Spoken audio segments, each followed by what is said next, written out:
The fossil fuel divestment movement has no time for the niceties of academic freedom and free speech. It bullies dissenters. It ostracizes those who disagree.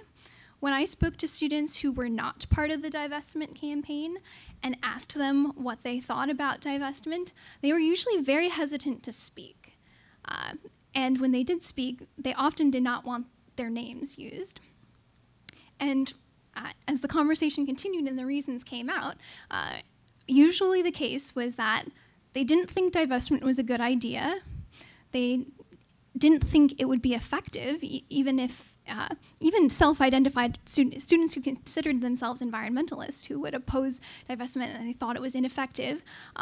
They felt like it was not okay to say that on college campus. It was not appropriate to be against divestment, and so they would tacitly support it even though they didn't really think it was a good idea. They would vote for it when it came up on the student referendum, or they would just decline to vote at all, and when the protest was happening on campus, they didn't like that it was happening, but they would just let it go because the consequences of publicly opposing the movement were disastrous to them.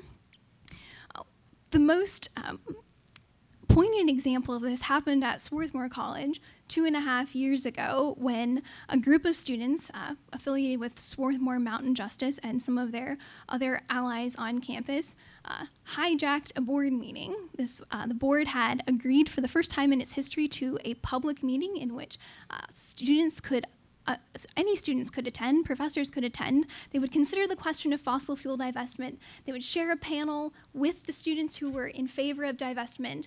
The trustees of the board of managers would lay out their concerns about divestment. The activists would have their chance to make the case. And then there would be a public question and answer time where others who were concerned could raise their questions. Before even 2 minutes of this meeting had elapsed, 200 students flooded this room with placards that read, "Check your ignorance," and "This is social responsibility." Went on a tirade for the next hour and a half, and when 2 students in the audience who opposed divestment and also opposed the takeover of the meeting dared to stand up and simply ask if the meeting could return to its stated agenda, the students at the front of the room clapped them down and prevented them from speaking, and then went to them and said, "You are free to leave."